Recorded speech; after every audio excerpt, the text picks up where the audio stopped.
কারণ আমরা এইমাত্র বাস থেকে নেমে সরাসরি সৈকতের পাশে দিয়ে অনেকে সেলফি তুলছে, যার জন্য পুরো সমুদ্র সৈকত ক্লিয়ার দেখা যাচ্ছে না।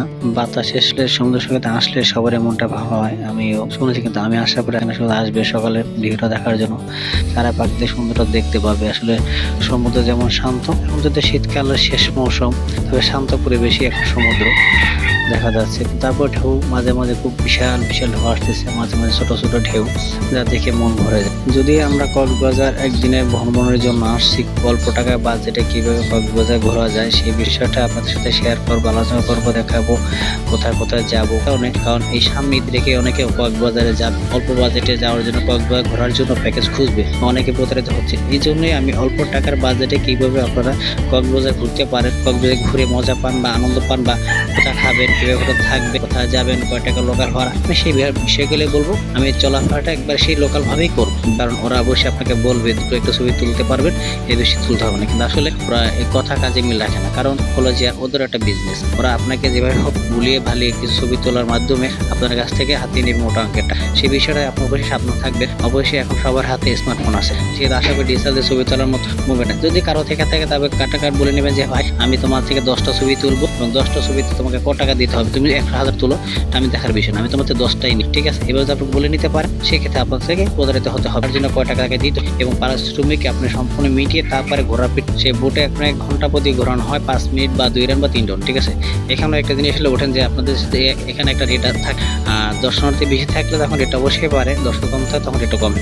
তো সেক্ষেত্রে আপনি ওইটাও নিয়ে নেবেন যে আপনাকে কতটা দিন কতটা মিনিট ঘোরাবে, কটা রান, সেক্ষেত্রে দরদাম করে নিলেই হয়তো ভালো। আপনি যদি ওরা বলবে এটা পারফেক্ট রাইড, 200 টাকা থেকে 300 টাকার মধ্যে রাইড করতে পারবেন, একটু দরদাম করে। এখানে টুরিস্ট জিপ পাওয়া যায়, জিপগুলো দেখতে খুব ভালো, মানে এখান থেকে গুলোতে মূলত আপনি একবারে কন্ট্রাক্টেরও নিজস্ব নিতে পারেন। হোটেল আমি নিব, দেখে শুনে বুঝে নিব, তাহলে অল্প টাকা নিতে পারেন। খাবার ক্ষেত্রে আপনি যখন খাবেন, হোটেলে বসার আগে অবশ্যই কোন মেনুতে আপনি চাইলে লাবণী পয়েন্টে খেতে পারেন, কলাতলি বিচ সেন্টার আপনার পছন্দ অনুযায়ী। তবে আমি বলবো লাবণী পয়েন্টে খাবার দাবার মান ভালো, খাবার দাবার সস্তা পাওয়া যায় এবং খাবার দাবার ভালো। আর আপনি যদি কলাতলি বিচে খেতে দেন, অবশ্যই খাবারের মান ভালো। আপনাকে আমি বলবো যে আপনি লাবণী পয়েন্টে খান, আর লাবণী পয়েন্টের সামনে গেলে অনেক রেস্তোরাঁ পাবেন।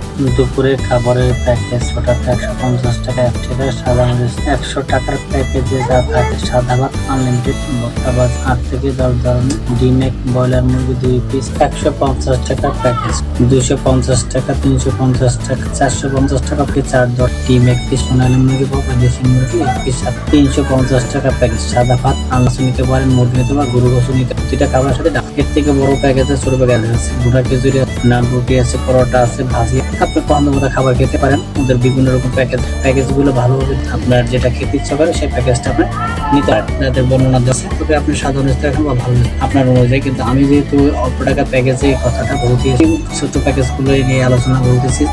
অল্প টাকায় বাজেটে ছোট প্যাকেজগুলো 150 টাকা, 180 টাকা খাওয়াই ভালো, খাবার মান মোটামুটি, যেহেতু এগুলো ছোট ছোট রেস্তোরাঁ, ছোট হোটেল, ছোট ছোট নীতি করেছে।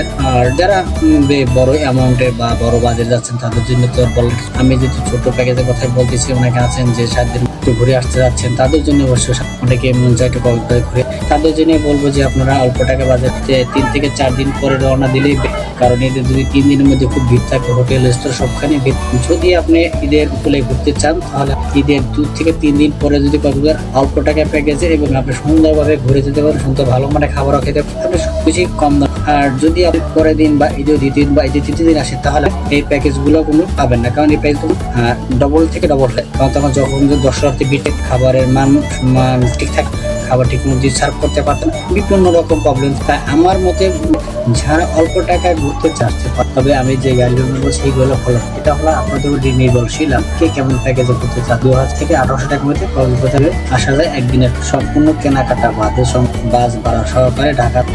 যারা বাংলাদেশের অন্য জেলা বা প্রান্তে আসতে চাচ্ছেন, তাদের জন্য আমি এটা বলতে পারছি যে আমি ঢাকায় কক্সবাজারে গেছি, ঢাকা ব্যাক করে আসছি, যেহেতু ঢাকা থেকে কক্সবাজার 1800 থেকে 17 ভিতরে একদিনের প্যাকেজ, দুপুরের খাবার, রাতের খাবার, সকালে থেকে হিমছড়ি পর্যন্ত ইরানি বীজ পর্যন্ত আপনার অটো সিএনজি ভাড়া 1800 টাকা ক্যাপচার করতে হবে। আপনাকে প্রতিটা দিক হিসাব করে চলতে হবে, হিসাব করে ভাড়া হবে। আপনার জন্য এটা কথা বলা আমাদের ভুল ত্রুটি হতেই পারে, সেটা আমার ক্ষমা দৃষ্টিতে থাকবেন। যেহেতু প্রথম ভয়েস দিচ্ছি, জানি না ভয়েসগুলো কেমন, যদি আশা করি আসলে আপনাদের ভালো লেগে থাকে তাহলে আপনাদের, আর ভালো না লাগলে কেউ কমেন্ট করবেন, এটা আমি অবশ্যই নেবো। যদি আমার ভয়েস ভালো এই বিষয়ে কেউ কমেন্ট করবেন না, ভালো লাগে কিন্তু আসলে ফিক্স না, দরদাম করলে তা থেকে 50 থেকে 50 কমে আসে 4 ভাগে 1 ভাগে আমি ক্রয় করি, এবং ওরা বলে থাকে এটা কেউ বিষয় কারণ হোলসেলের মতো করে সাজিয়ে গুছিয়ে রাখে, হোলসেলার ভাই কেনাকাটা করে, কিন্তু আসলে কি মাছ চুইন গ্যাম ওরা বলে এটা দরদাম করে কিনতে পারলে কম রেটে পাবেন, ভালোটা পাবেন। এবং দেখো